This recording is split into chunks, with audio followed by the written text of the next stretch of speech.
Hi, welcome to a new lecture. इस lecture में हम बात करने वाले हैं ऑपरेटिंग सिस्टम के बारे में। क्या होता है और काम कैसे करता है ये समझने वाले हैं। एक क्वेश्चन के साथ इस लेक्चर को स्टार्ट करते हैं कि ऑपरेटिंग सिस्टम क्या सॉफ्टवेयर होता है या फिर हार्डवेयर होता है। तो आंसर हम सबको पता है कि जो हमारा ऑपरेटिंग सिस्टम होता है वो सॉफ्टवेयर होता है, सॉफ्टवेयर और प्रोग्राम। लेकिन ये बाकी से अलग कैसे होता है ये इस लेक्चर में आपको समझ आएगा। हमारे पास बहुत सारे एप्लीकेशंस होते हैं कंप्यूटर में, हम उन्हीं एप्लीकेशंस को सॉफ्टवेयर बोल देते हैं या प्रोग्राम बोल देते हैं। तो उन बाकी सारे सॉफ्टवेयर की तरह ऑपरेटिंग सिस्टम भी हमारे पास एक सॉफ्टवेयर है, बट वो जो हमारे पास सॉफ्टवेयर है that is a master software और मास्टर प्रोग्राम। तो मैं यहाँ पर साथ साथ चीज़ें लिखता चलता हूँ। तो ऑपरेटिंग सिस्टम हमें समझ आता है कि मास्टर प्रोग्राम है या फिर मास्टर सॉफ्टवेयर भी आप इसको बोल सकते हो। अब ऑपरेटिंग सिस्टम हमें अलग अलग डिवाइसेस के अंदर देखने को मिल सकता है। अगर मैं पीसी की बात करूं या फिर मैं डेस्कटॉप की बात करूं, लैपटॉप की बात करूं, तो एक हमारा ये वाला जर्नल चलता है पूरा, जिसके अंदर हमारे ये वाले डिवाइसेस आ जाते हैं। दूसरा, हमारे मोबाइल के अंदर कुछ ऑपरेटिंग सिस्टम्स हमें देखने को मिलते हैं। तो कुछ वेल नोन ऑपरेटिंग सिस्टम्स के नाम हम देखते हैं जो हमने सुने भी हैं। मोबाइल के कुछ ऑपरेटिंग सिस्टम्स के नाम लिखेंगे और साथ में पीसी या लैपटॉप के कुछ, डेस्कटॉप के कुछ ऑपरेटिंग सिस्टम्स के नाम लिखते हैं और देखते हैं, समझने की कोशिश करते हैं कि ये है क्या चीज़। तो जितना हमको पता है सबसे पहले हम वो चीज़ लिखने की कोशिश करेंगे। आपको यहाँ पर दो चीज़ें दिखाई दे रही होगी, एक यहाँ पर एक इमेज दिखाई दे रही होगी आपको स्क्रीन के ऊपर, और साथ में इससे आप थोड़ा फेमिलियर हो। ये हमने पहले लेक्चर में देखा था कि ये हमारा ब्लॉक डायग्राम होता है कंप्यूटर का, और ये मेरे कंप्यूटर के जितने भी कंपोनेंट्स हैं वो होते हैं। तो सबसे पहले मोबाइल के कुछ ऑपरेटिंग सिस्टम और साथ में मेरे पास जो बाकी के वेल नोन ऑपरेटिंग सिस्टम है जो हमें देखने को मिलते हैं कंप्यूटर्स में, वो देखते हैं। तो कंप्यूटर के ऑपरेटिंग सिस्टम क्या है वो मैं यहाँ पर लिख देता हूँ, कंप्यूटर ओएस। तो सबसे पहले तो हमको पता ही है, जो हम यूज़ भी करते हैं, सबसे ज़्यादा जो यूज़ किया जाता है, वेल नोन है सबसे ज़्यादा, वो है विंडोज़। तो विंडोज़ हमारा एक ऑपरेटिंग सिस्टम होता है। इसके अलावा आपका लिनक्स एक ऑपरेटिंग सिस्टम होता है। इसको ज़्यादातर कंपनीज यूज़ करती हैं या प्रोफेशनल यूज़ करते हैं, लेकिन इसके अंदर भी काफ़ी सारी हमारे पास ब्रांचेज होती है। जैसे एक हमारे पास इसमें उबंटू होता है, इसके अलावा यहाँ पे एक डेबियन होता है, और एक हमारा फेडोरा होता है। तो ये हमारे पास लिनक्स के ही कुछ ब्रांचेज होते हैं। इसके अलावा एप्पल के कंप्यूटर्स की बात करूँ तो वहाँ हमें देखने को मिलता है मैक ओएस। इसके अलावा एक हमारे पास ऑपरेटिंग सिस्टम होता है जिसको हम बोलते हैं फ्री बीएसडी। एक हमारे पास ऑपरेटिंग सिस्टम होता है जिसको हम बोलते हैं क्रोम ओएस। तो ये कुछ वेल नोन ऑपरेटिंग सिस्टम्स होते हैं जो कंप्यूटर्स के अंदर यूज़ किए जाते हैं। और इसी तरीके से हमारे पास मोबाइल के कुछ ऑपरेटिंग सिस्टम है जो कि उन डिवाइसेस में यूज़ किए जाते हैं। तो हम उनके भी यहाँ पर नाम लिख लेते हैं। मैं पेन का कलर यहाँ से चेंज कर देता हूँ। मोबाइल के कुछ वेल नोन ऑपरेटिंग सिस्टम्स हैं, उनके हम नाम लिख देते हैं। सबसे पहले तो वही आ जाता है एंड्रॉयड ऑपरेटिंग सिस्टम। इसके अलावा एक हमारे पास काई ओएस देखने को मिलता है। इसके अलावा हारमनी ओएस एक होता है। ये मैं वो चीज़ें बता रहा हूँ जो हमने थोड़ी थोड़ी सुनी है ऑपरेटिंग सिस्टम के बारे में। इसके बाद हम इसको समझने की कोशिश करेंगे। इसके अलावा हमारे पास ब्लैकबेरी एक ओएस होता है, और ब्लैकबेरी ओएस, एंड एक हमारे पास एप्पल का होता है जिसको हम बोलते हैं आईओएस। तो 5 वेल नोन ऑपरेटिंग सिस्टम मैंने मोबाइल के देखे, 5 वेल नोन ऑपरेटिंग सिस्टम मैंने कंप्यूटर के देखे। तो मुझे ये समझ आता है कि ये मेरा ऑपरेटिंग सिस्टम होता है।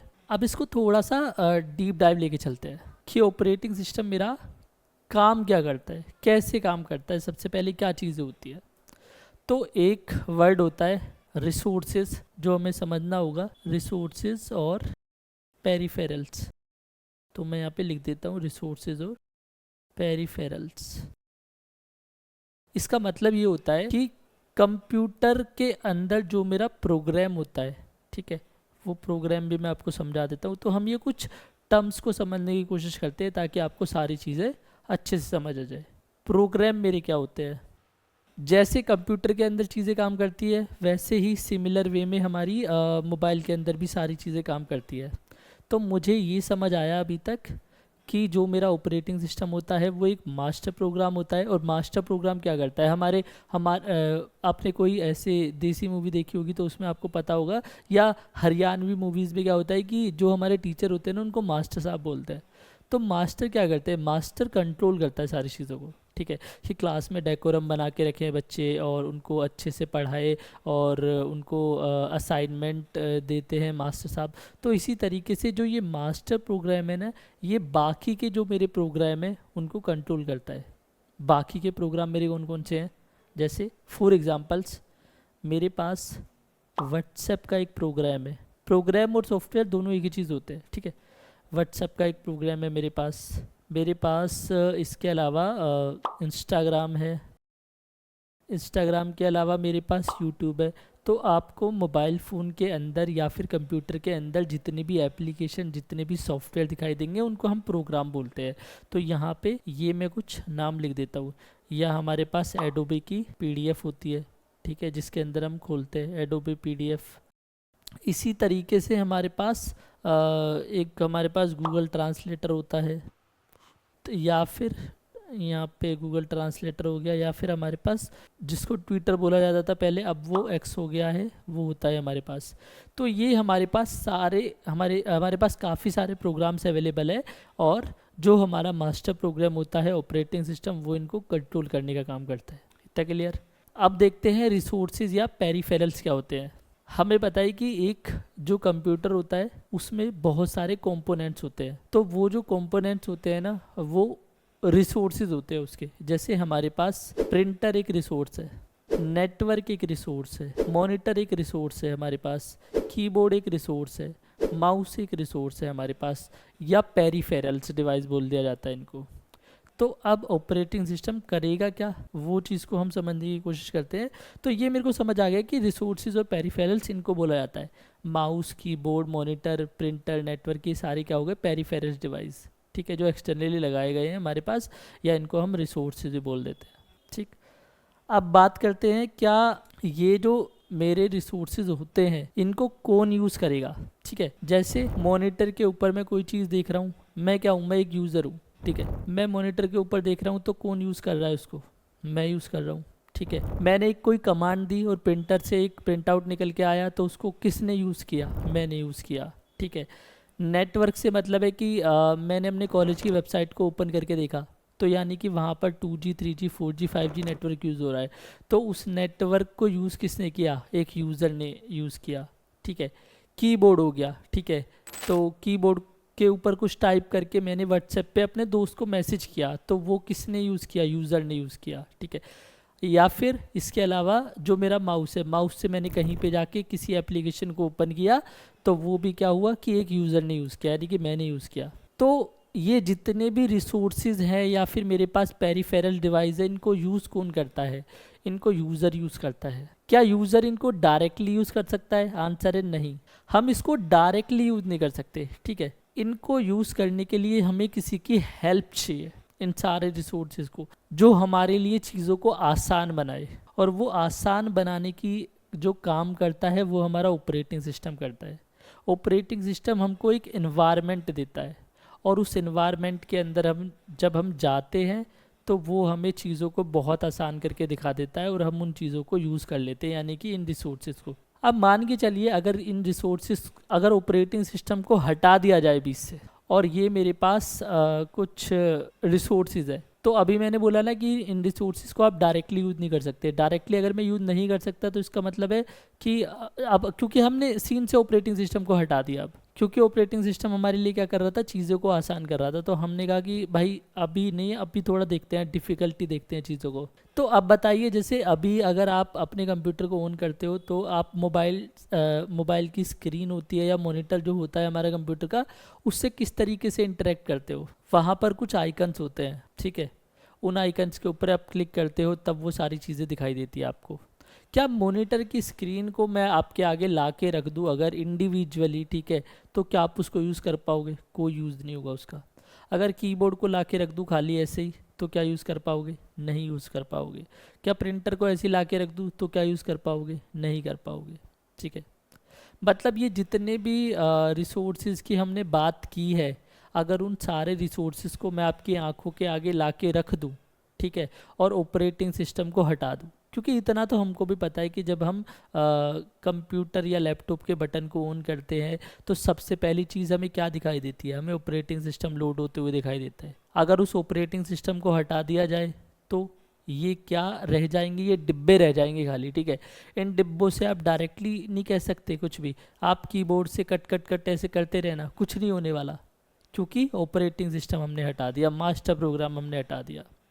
तो मुझे समझ आता है कि इन रिसोर्सेज का यूज़ एक यूज़र तो करेगा, लेकिन वो डायरेक्टली इनका यूज़ नहीं कर सकता। उसके लिए उसको किसकी हेल्प लेनी पड़ेगी? उसको ऑपरेटिंग सिस्टम की हेल्प लेनी पड़ेगी। ऑपरेटिंग सिस्टम की हेल्प लेगा तो वो उसके लिए चीज़ों को आसान कर देगा। जैसे एक एग्जांपल से समझने की कोशिश करते हैं।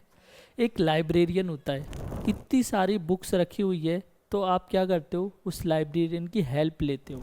आप उसके पास जाते हो, आप उससे बोलते हो, आप अपना आई कार्ड दिखाते हो, आप उनसे रिक्वेस्ट करते हो कि मेरे को ये वाली बुक्स चाहिए, ठीक है। आप डायरेक्टली उन रिसोर्सेज का यूज़ नहीं कर सकते कि आप गए लाइब्रेरी के अंदर तान के ऐसे, वो अभी मिर्ज़ापुर चल रही है ना मुन्ना भैया की तरह, कि चले गए भाई साहब और जो है बुक्स उठाई और लाइब्रेरी से बाहर निकल के आ गए थैला भर के बुक्स का। नहीं कर सकते भाई आप। यानी कि ये जितनी भी बुक्स है मेरे पास, या न्यूज़पेपर हो गए, या फिर बाकी की चीज़ें लाइब्रेरी में जो अवेलेबल है, ये सारे मेरे पास क्या हो गए? रिसोर्सेज हो गए। लेकिन क्या मैं इन रिसोर्सेज का डायरेक्टली यूज़ कर सकता हूँ? नहीं कर सकता डायरेक्टली यूज़। बीच में एक बंदा बैठा हुआ है, वो बंदा है मेरा लाइब्रेरियन, जो मेरे को चीज़ों को इशू करके देगा, ठीक है। जब मैं रिटर्न करने जाऊंगा तो वो सिस्टम के अंदर चढ़ाएगा, उसको एक रिकॉर्ड मेंटेन करके रखेगा। तो इसी तरीके से हमारा एक ऑपरेटिंग सिस्टम होता है जो कि यूज़र और इन रिसोर्सेज के बीच में होता है। और वो क्या बोलता है? अब जैसे मान के ही चलिए कि आपको आप कंप्यूटर साइंस के स्टूडेंट हो, आपको बुक चाहिए, लेकिन जब आप बुक लेने के लिए जाते हो तो आपको नहीं पता यार लाइब्रेरी इतनी बड़ी है, उसके अंदर इतने सारे सेक्शंस हैं, ठीक है। आप जाओगे, आप सेक्शंस को ढूंढोगे, सेक्शन के अंदर बुक्स को ढूंढोगे, लेकिन लाइब्रेरियन को पता है हर एक चीज़ कि कौन सी चीज़ कहाँ पर है। या फिर लाइब्रेरी के अंदर लाइब्रेरियन के अलावा काम करने वाला स्टाफ होता है।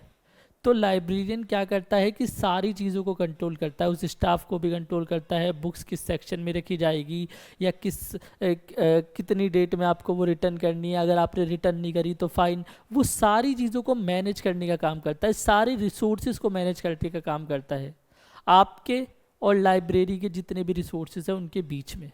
इसी तरीके से हमारे पास जो ऑपरेटिंग सिस्टम होता है वो एक यूज़र और ये जो हमारे पास रिसोर्सेज है इनके बीच सारी चीज़ों को मैनेज करने की कोशिश करता है।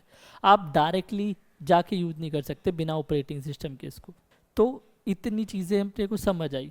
एक तरीके से जो हमारा ऑपरेटिंग सिस्टम है वो आपको सर्विस प्रोवाइड कर रहा है।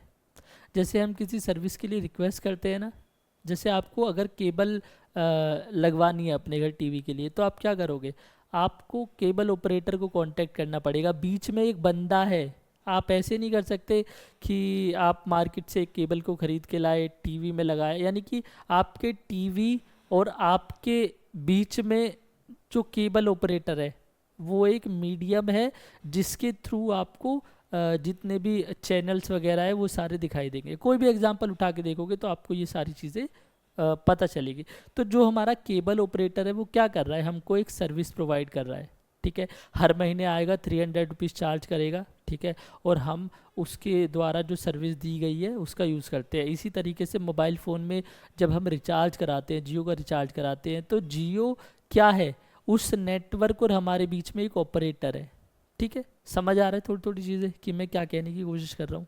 तो एक हमें सर्विस प्रोवाइड हो रही है। अब बात करते हैं कि ये जो हमारा ऑपरेटिंग सिस्टम होता है वो एग्जैक्टली काम कैसे करता है, कि पहले क्या चीज़ें होती है। ये तो हमें पता चल गया कि हमको ऐसा इन्वायरमेंट दे देगा, इतना आसान कर देगा हमारे लिए चीज़ों को कि हम किसी आइकन पे क्लिक करेंगे तो हम किसी भी प्रोग्राम को यूज़ कर सकते हैं, ठीक है। जैसे यहाँ पर मेरा व्हाट्सएप है, व्हाट्सएप को मुझे यूज़ करना है तो मैं डबल क्लिक करूँगा किसी आइकन के ऊपर, मेरे को वो ओपन होके दिख जाएगा, मतलब मेरा प्रोग्राम ओपन हो चुका है। अब मुझे किसी भी रिसोर्सेज का यूज़ करना है, कीबोर्ड का यूज़ करना है तो मैं कीबोर्ड का यूज़ कर सकता हूँ, ठीक है। मैं अपने दोस्त को हाय लिख के भेज सकता हूँ। मुझे कोई प्रिंट आउट निकालना है तो मैं प्रिंटर पे कमांड दे सकता हूँ। तो कितनी आसान हमारी चीज़ें कर दी कि Ctrl+P दबाइए, ठीक है, और एंटर करिए, प्रिंटर पे कमांड निकल के आ जाएगी। ये सारी की सारी चीज़ें किसने करी है? ये सारी की सारी चीज़ें करी है ऑपरेटिंग सिस्टम ने हमारे लिए, ठीक है। तो आप थोड़ा सा समझने की कोशिश करते हैं। मैं आपसे एक क्वेश्चन भी पूछूंगा कि क्वेश्चन ये है कि सबसे पहले जब आप किसी भी लैपटॉप के बटन को ऑन करते हैं, पावर ऑन करते हैं बेसिकली, तो सबसे पहली चीज़ क्या होती है कंप्यूटर के अंदर या मोबाइल डिवाइस के अंदर? तो मोस्ट ऑफ द पीपल जो आंसर करेंगे डेट इज़ कि ऑपरेटिंग सिस्टम लोड होता है। तो आंसर है कि हाँ, ऑपरेटिंग सिस्टम लोड होता है, लेकिन इससे भी पहले एक चीज़ होती है, ठीक है। इससे पहले जो चीज़ होती है वो काफ़ी कम लोगों को पता होता है, डेट इज़ बायोस, ठीक है। एक हमारे पास चिप होती है, जैसे हमारे पास सीपीयू होता है ना, सीपीयू की एक चिप होती है, इसी तरीके से हमारे पास बायोस की भी एक चिप होती है। सबसे पहले हमारा ऑपरेटिंग सिस्टम नहीं होता रन, सबसे पहले हमारे पास बायोस रन होता है। अब ये बायोस क्या चीज़ होती है, ये काम कैसे करता है, पहले इसको थोड़ा सा समझने की कोशिश करते हैं, फिर हमको समझ आएगा कि ऑपरेटिंग सिस्टम किस तरीके से लोड होता है और बायोस की उसके अंदर भूमिका क्या है, रोल क्या है उसका, ठीक है। तो ये हम समझने की कोशिश करेंगे। तो मैं इन सारी चीज़ों को रफ कर देता हूँ यहाँ से, फिर हम बायोस को समझने की कोशिश करेंगे कि इसकी फुल फॉर्म क्या होती है, इसके काम क्या होते हैं, फंक्शंस क्या होते हैं। फिर हम ऑपरेटिंग सिस्टम पे शिफ्ट करेंगे कि ऑपरेटिंग सिस्टम एग्जैक्टली काम कैसे करता है, ठीक है। सबसे पहले कहाँ पे मेन मेमोरी में जाता है या फिर हार्ड डिस्क में जाता है, ये सारी चीज़ों को डिटेल में देखने वाले हैं। तो मैं यहाँ से इसको रफ कर देता हूँ, ठीक है। हमको समझ आ गया रिसोर्सेज का मतलब क्या है, पेरिफेरल्स का मतलब क्या है, हमको समझ आ गया प्रोग्राम का मतलब क्या है। हमने कंप्यूटर के कुछ वेल नोन ऑपरेटिंग सिस्टम्स के बारे में जाना और मोबाइल के कुछ वेल नोन ऑपरेटिंग सिस्टम्स के बारे में जाना। अब बात करते हैं बायोस चिप के बारे में कि भाई इसका एग्जैक्टली काम क्या है, क्या करने के लिए ये अवेलेबल होती है। आपको स्क्रीन के ऊपर एक जो इमेज दिखाई दे रही है ना, यहाँ पर आपको मदरबोर्ड दिखाई दे रहा है। अगर आपने कभी कंप्यूटर को ओपन करके देखा है तो एक ग्रीन कलर का बोर्ड लगा हुआ होता है, उस ग्रीन कलर के बोर्ड को हम कहते हैं मदरबोर्ड। उस मदरबोर्ड के ऊपर ही हमारे सारे कंपोनेंट होते हैं। लैपटॉप की अगर मैं बात करूँ तो वहाँ पर आपका जो रैम होती है या फिर आपकी जो रोम होती है या फिर आपकी बायोस की चिप होती है या फिर सीपीयू होता है या फिर आपके बाकी के जो स्लॉट्स होते हैं, सारे के सारे किससे कनेक्ट होते हैं? मदरबोर्ड से कनेक्ट होते हैं।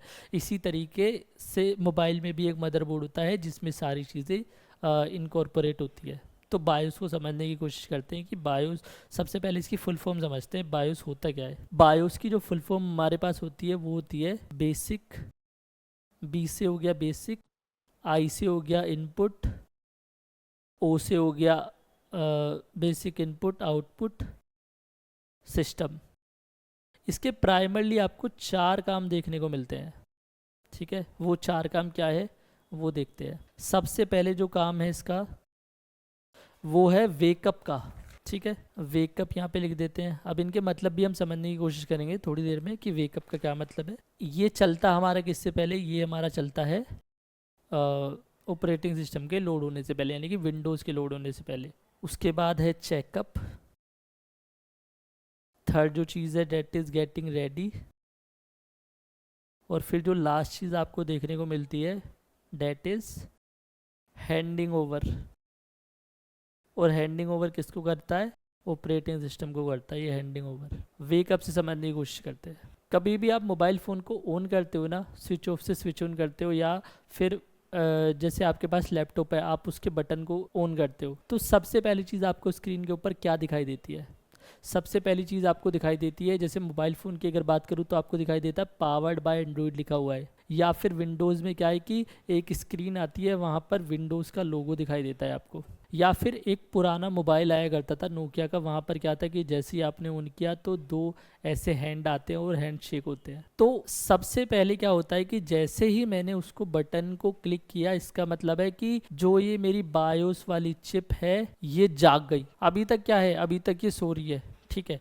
जैसे ही बटन को क्लिक करा वैसे ही ये जाग गई। यानी कि जो आपके मोबाइल फ़ोन का बटन है या फिर जो आपके लैपटॉप का बटन है वो क्या करता है? बायोस वाली चिप को इनएक्टिव स्टेट से एक्टिव स्टेट में लेके आ जाता है। वेकअप का मतलब ये होता है कि बायोस वाली जो चिप है वो एक्टिव हो जाती है, ठीक है। उसके बाद क्या होता है, उसके बाद ये चेकअप करता है। चेकअप क्या चीज़ करता है, जैसे डॉक्टर करता है ना एक चेकअप, तो ये चेकअप करता है मदरबोर्ड के ऊपर जितने भी मेरे कंपोनेंट्स होते हैं जो ज़रूरी होते हैं, ठीक है। तो मेरे कुछ एक कंपोनेंट्स की जो लिस्ट होती है उन सबको ये चेक करता है कि ये अवेलेबल है कि नहीं है।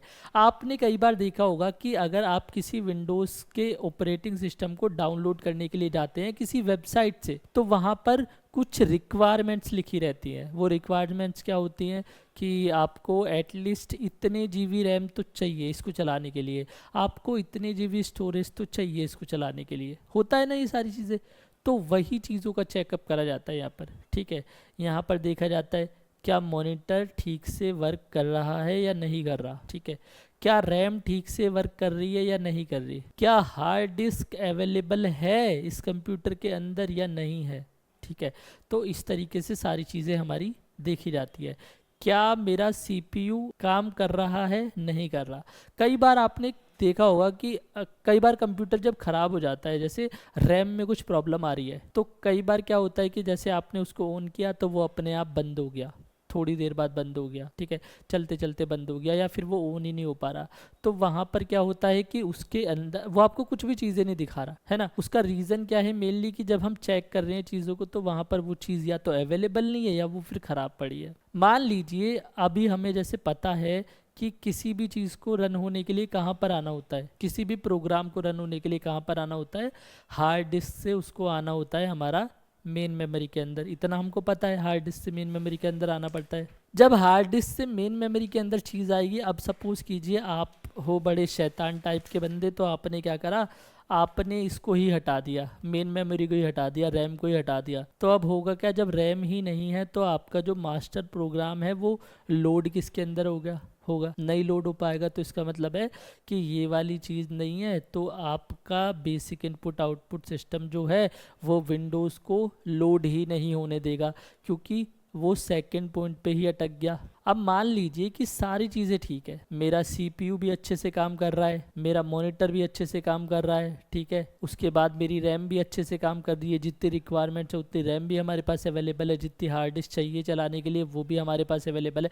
सारी चीज़ें ओके स्टेट में है। तो यहाँ पर क्या हो गया, जब चेकअप किया तो क्या हुआ, ओके स्टेट हो गई। थर्ड वाले पॉइंट क्या है हमारा, गेटिंग रेडी, यानी कि अब ये क्या बोलता है कि जो हमारा विंडोज़ वाला प्रोग्राम है, मास्टर प्रोग्राम है, उसको अब तैयार करता है, ठीक है। तैयार करने का मतलब क्या है कि यहाँ पर मेरी हार्ड डिस्क के अंदर एक फ़ाइल पड़ी हुई है, जो फाइल मेरी क्या है, windows.exe। मैं इधर लिख देता हूँ इसको, windows.exe नाम की फ़ाइल मेरे पास पड़ी हुई है एक। exe नाम की फ़ाइल हमने समझा था कि एग्जीक्यूटेबल फाइल है, तो डायरेक्टली सीपीयू उसको समझ जाएगा। तो ये वाली जो फाइल है ये क्या है, मेरा विंडोज़ क्या है, एक ऑपरेटिंग सिस्टम है। तो सबसे पहले ये यहाँ पर जाएगा, ठीक है, ये वाली फाइल यहाँ पर जाएगी मेन मेमोरी के अंदर, यानी कि मेरा जो ऑपरेटिंग सिस्टम है वो यहाँ पर जाएगा मेन मेमोरी के अंदर, रैम के अंदर, और लोड हो जाएगा। लोड होने का मतलब है कि अब जो आपको पहली बटन दबाया ना, बटन दबाने के बाद जो पहली स्क्रीन आपको दिखाई दे जिस पे लिखा रहता है विंडोज़ या पावर्ड बाय एंड्रॉयड, वो आपको जो दिखाना है, इसका मतलब है हमारा ऑपरेटिंग सिस्टम लोड हो चुका है, यानी कि थर्ड वाला जो स्टेप है हमारा वो कंप्लीट हो चुका है, ठीक है। आपको जो होम वाली स्क्रीन दिखाई देती है, उसके ऊपर जो आइकन दिखाई देते हैं, वो क्यों दिखाई दे रहे हैं, क्योंकि हमारा ऑपरेटिंग सिस्टम एक्टिव हो चुका है, हमारा ऑपरेटिंग सिस्टम लोड हो चुका है। और वो लोड किसने कराया, बेसिक इनपुट आउटपुट सिस्टम ने उसको तैयार किया है, सारी चीज़ों को चेक करके कि सारी चीज़ें अच्छे से मेरी काम कर रही है, तो चलो ठीक है, ऑपरेटिंग सिस्टम ये हो गया हमारा, ठीक है। अब मेरे पास हार्ड डिस्क के अंदर इस एग्जीक्यूटेबल फाइल के अलावा भी बाकी सारी चीज़ें पड़ी होती हैं, मेरे पास काफ़ी सारी फाइल्स अवेलेबल होती है, ठीक है। फाइल्स का मतलब क्या हो गया, मेरे पास गाने वाली फ़ाइल हो गई, मेरे पास वीडियो वाली फ़ाइल हो गई, मेरे पास पीडीएफ वाली फ़ाइल हो गई, ये सारी चीज़ें मेरे पास हो गई। अब मुझे क्या करना है, मुझे ये समझ आ गया कि ऑपरेटिंग सिस्टम यहाँ पे लोड हो गया, सारी चीज़ें मेरे को दिखाई देगी। अब ये जो मेरा ऑपरेटिंग सिस्टम है ना, ये सारी चीज़ों को कंट्रोल करेगा क्योंकि ये लोड हो चुका है। अब लास्ट पॉइंट हमारा क्या है, हैंडिंग ओवर, ठीक है। अब तक सारी चीज़ों को चलाने का काम कौन कर रहा था, इसको चलाने का काम कर रहा था हमारा बायोस, ठीक है, बेसिक इनपुट आउटपुट सिस्टम, कि वो जागा, फिर सारी चीज़ें चेक करी, उसके बाद उसने विंडोज़ को तैयार किया, ठीक है, उसके बाद हैंडिंग ओवर, उसको सारा का सारा हैंड ओवर कर दिया किसको, हमारे ऑपरेटिंग सिस्टम को। इसको थोड़ा सा रियल लाइफ एग्जांपल से समझने की कोशिश करते हैं। मिर्ज़ापुर का सीज़न 3 आ चुका है, आई होप आपने देख लिया होगा, अगर नहीं भी देखा तो सीज़न 1 या सीज़न 2 देखे होंगे। तो जो हमारा ऑपरेटिंग सिस्टम होता है ना, वो ऑपरेटिंग सिस्टम हमारा होता है कालीन भैया, ठीक है। और ये जो हमारा बायोस है, इसको समझने की कोशिश करते हैं इस तरीके से। जो हमारा बायोस होता है वो हमारे हैं बाऊजी, ऑपरेटिंग सिस्टम कौन हो गया, कालीन भैया। और जो रिसोर्सिज है ना मेरे, वो रिसोर्सिज हमारे क्या हो गए, जो कालीन भैया के पास लोग काम करते हैं, ठीक है। जैसे गुड्डू पंडित, बबलू पंडित, उसके बाद जितने भी लोग थे सारे के सारे, जैसे मुन्ना भी इवन जो काम कर रहा है वो किसके लिए कर रहा है, कालीन भैया के लिए कर रहा है, उनका बेटा है चाहे, या जितने भी लोग हैं। तो ये सारे के सारे लोग क्या हो गए मेरे, ये सारे के सारे लोग हो गए मेरे रिसोर्सेज। तो जो मेरा ऑपरेटिंग सिस्टम है, यहाँ पे लिख देता हूँ मैं, जो मेरा ऑपरेटिंग सिस्टम है वो मेरे हो गए कालीन भैया, ठीक है। इससे आपको अच्छे समझ आ जाएगा। उसके अलावा जो मेरे रिसोर्सेज हैं, वो रिसोर्सेज मेरे कौन हो गए, वो रिसोर्सेज मेरे हो गए वहाँ पे काम करने वाले लोग, जैसे गुड्डू पंडित हो गया या बबलू पंडित हो गया, ये लोग मेरे क्या हो गए, ये मेरे रिसोर्सेज हो गए। या फिर बाकी के जितने भी लोग हैं, जैसे मकबूल हो गया, है ना। और जो मेरा बायूस है वो मेरे क्या हो गए, बाऊजी हो गए। तो हमने देखा मिर्ज़ापुर सीज़न 1 में कि बाऊजी ने क्या किया, सबको, मतलब बाऊजी ने तैयार किया कालीन भैया को। जब कालीन भैया छोटे थे, सीज़न 1 में हमने थोड़ा सा ग्लिम्स देखा था। तो यहाँ तक सारी चीज़ें क्या है, बायोस संभाल रहा है, यानी कि बाऊजी ने संभाली। उसके बाद हैंडिंग ओवर किसको कर दिया, ऑपरेटिंग सिस्टम को कर दिया, यानी कि कालीन भैया को कर दिया, ठीक है। अब कालीन भैया क्या कर रहे हैं, ये जितने भी रिसोर्सेज हैं इनका यूज़ कर रहे हैं, ठीक है। गुड्डू को बोला जाओ वहाँ जाओ, ठीक है। बबलू को बोला एक काम करो, गन की सप्लाई को बढ़ाओ, ये सारी चीज़ें चेक करो, ठीक है। और इसके अलावा या मकबूल को बोला कि मकबूल इस बंदे को भाई साहब तुम मार दो। मकबूल को कोई भी काम करना है तो उसको किसकी परमिशन लेनी है, ठीक है, उसको परमिशन लेनी है कालीन भैया की। यानी कि ये जितने भी रिसोर्सेज मेरे पास अवेलेबल है, या फिर एक चीज़ हमने और देखी थी, प्रोग्राम हमारे पास जो होते हैं, ठीक है, ये रिसोर्सेज का यूज़ करना कौन, किसकी परमिशन चाहिए इसके लिए, इसके लिए चाहिए हमें कालीन भैया की परमिशन, ठीक है। कालीन भैया क्या कहते हैं कि हमारे लड़के हमारे से पूछे बिना कोई काम नहीं करते, हमारी परमिशन के बिना कोई काम नहीं करते।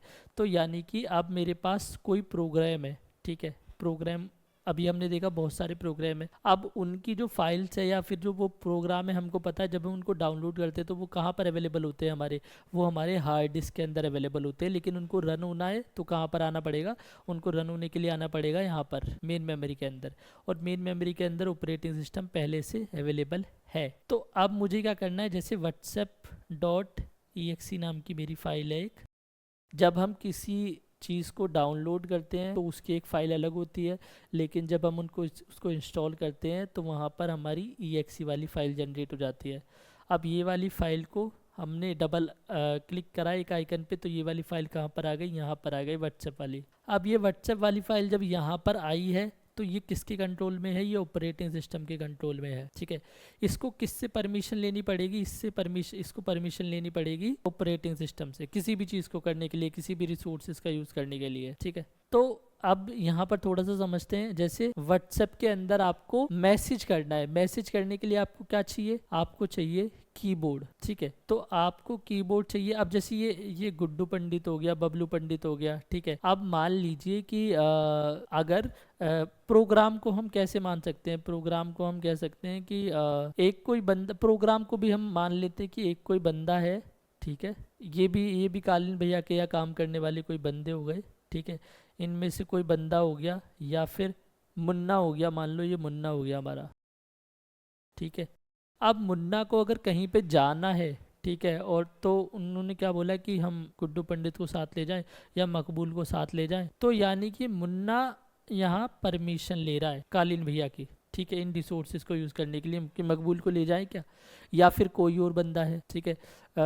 मान लीजिए रतिशंकर शुक्ला के जौनपुर में अगर किसी को जाना है तो कालीन भैया ने परमिशन दी या फिर कालीन भैया ने सामने से बोला कि एक काम करो मकबूल को साथ ले जाओ। तो अगर जौनपुर के अंदर जाना है तो यानी कि कालीन भैया या तो सामने से बोल रहे हैं या फिर वो क्या कर रहे हैं या फिर उनसे परमिशन ली जा रही है। तो ये समझ आता है कि प्रोग्राम डायरेक्टली किसी रिसोर्सेज को यूज नहीं कर सकता। व्हाट्सएप का मेरा प्रोग्राम डायरेक्टली कीबोर्ड के पास जाके नहीं कह सकता कि मेरे को ये वाला मैसेज चाहिए या मेरे को मॉनिटर पे मैसेज दिखाना है।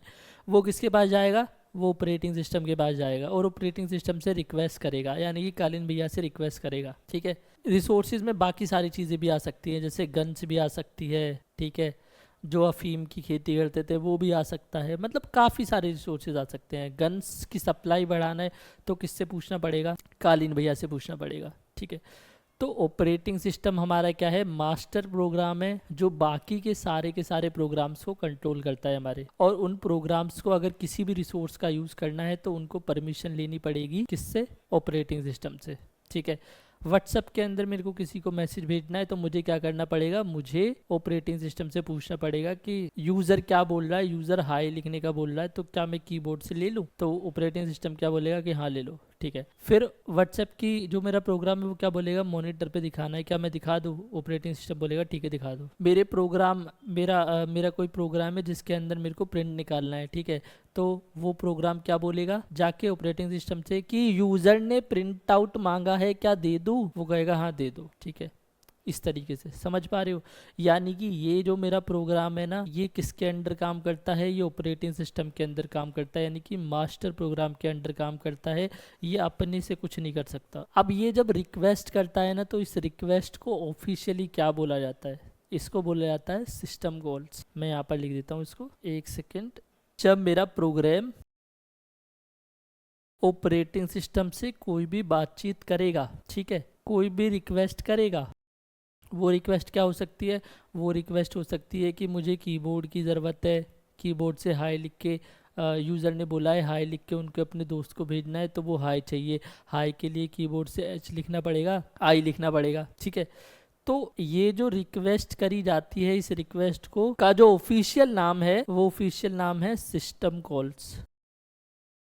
ठीक है, अब मैं आपको एक चीज़ और दिखाना चाहता हूँ कि जब ऑपरेटिंग सिस्टम लोड हो जाता है तो उसके साथ में काफ़ी सारी फाइल्स होती हैं जो बैकग्राउंड में काम करती रहती है। कई बार आपने देखा होगा कि मोबाइल फ़ोन की बात हो या फिर हमारे सिस्टम की बात हो, कंप्यूटर की बात हो, आपने उसको ऑन करके छोड़ दिया तो धीरे धीरे धीरे धीरे क्या होता है कि बैटरी जो होती है वो कंज्यूम होने लगती है। क्यों, क्योंकि बैकग्राउंड में प्रोसेसेस काम कर रहे हैं। अब इसको देखते हैं, यहाँ से मैं वो आपको दिखाता हूँ। अगर मैं टास्क मैनेजर में चला जाता हूँ, टास्क मैनेजर को हम ओपन कर लेते हैं और टास्क मैनेजर को जब ओपन करता हूँ तो यहाँ पर आपको एक चीज़ दिखाई देगी कि ये तो मेरे कुछ ऐप्स है जो काम कर रहे हैं, इसके अलावा बैकग्राउंड में कुछ प्रोसेस है। अगर आप नीचे जाओगे तो आपको सिस्टम के कुछ प्रोसेस दिखाई देंगे, माइक्रोसॉफ्ट के ये प्रोसेस दिखाई देंगे। ठीक है, जैसे सिस्टम सेटिंग ब्रोकर हो गया, या इसके अलावा मेरे पास विंडोज़ डिफेंडर ये हो गए मेरे पास, या फिर विंडोज़ के इतने सारे प्रोसेस जो काम कर रहे हैं। आपकी स्क्रीन के ऊपर मल्टीपल चीज़ें जो आपको साइमल्टेनियसली दिखाई दे रही हैं। ठीक है, चाहे वो नीचे टाइमिंग दिखाई दे रहा हो, चाहे फिर आपके वो होम स्क्रीन पे कुछ आइकन्स दिखाई दे रहे हैं, वो साइमल्टेनियसली जितनी भी चीज़ें दिखाई दे रही हैं जस्ट बिकॉज ऑफ कि ये इतने सारे प्रोसेस मेरे काम कर रहे हैं बिहाइंड द सीन। ठीक है, और यही प्रोसेसेस मेरे क्या करते हैं, बैटरी को कंज्यूम करते हैं। जैसे ये है तो ये इतने % CPU का यूज़ कर रहा है, देखो ये घटता बढ़ता रहेगा हमेशा। इतनी मेमोरी का यूज़ किया है अभी तक इन्होंने। ठीक है, जितने भी अभी प्रोसेसेस रन हो रहे हैं मेरे, जितने भी एप्लीकेशंस रन हो रही हैं, इतने % डिस्क का यूज़ किया, इतने % नेटवर्क का यूज़ किया। ठीक है, तो यहाँ पे मेरे सिस्टम कॉल के भी प्रोसेसेस काम करते हैं। तो सिस्टम कॉल के प्रोसेस क्या करते हैं, जैसे ही मेरे प्रोग्राम को कुछ रिक्वेस्ट, अब देखो माउस को मैं इधर उधर कर रहा हूँ। ठीक है, माउस को मैं इधर लेके गया, अगर मेरे को इसको मिनिमाइज़ करना है। ठीक है, तो जैसे ही मैं मिनिमाइज़ पे क्लिक करूँगा तो उस बीच क्या हुआ होगा, उस बीच ही हुआ ये होगा कि जो मेरा ये प्रोग्राम है, क्या प्रोग्राम है मेरा, माइक्रोसॉफ्ट वाइट बोर्ड का प्रोग्राम है। ठीक है, तो इसने क्या किया होगा, इस वाले प्रोग्राम ने जाके रिक्वेस्ट करी होगी ऑपरेटिंग सिस्टम से कि मिनिमाइज करना चाहता है या फिर इसको हटाना चाहता है, क्लोज करना चाहता है यूज़र। ठीक है, तो ऑपरेटिंग सिस्टम मेरा क्या करेगा, ऑपरेटिंग सिस्टम मेरा उस चीज़ को अलाउ करेगा, परमिशन देगा, लेकिन परमिशन के लिए पूछना पड़ेगा, रिक्वेस्ट करनी पड़ेगी, और इस रिक्वेस्ट करने को हम बोलते हैं सिस्टम कॉल। तो मुझे अच्छे से समझ आया कि मेरा ऑपरेटिंग सिस्टम एक मास्टर प्रोग्राम होता है जो कि काम किस तरीके से करता है। तो आई होप आपको इस वीडियो के अंदर कोई डाउट नहीं रहा होगा जिस तरीके से हमने इसको समझने की कोशिश की है। अगर आपको अभी भी कोई डाउट होता है कहीं पे तो आप हमें कमेंट कर सकते हो और बता सकते हो। अगर आपको ये वीडियो अच्छी लगती है तो प्लीज़ इस वीडियो को अपने दोस्तों के साथ शेयर कीजिए, लाइक कीजिए। मैं मिलता हूँ आपसे अगली वीडियो में एक नए टॉपिक के साथ। तब तक के लिए गुड बाय।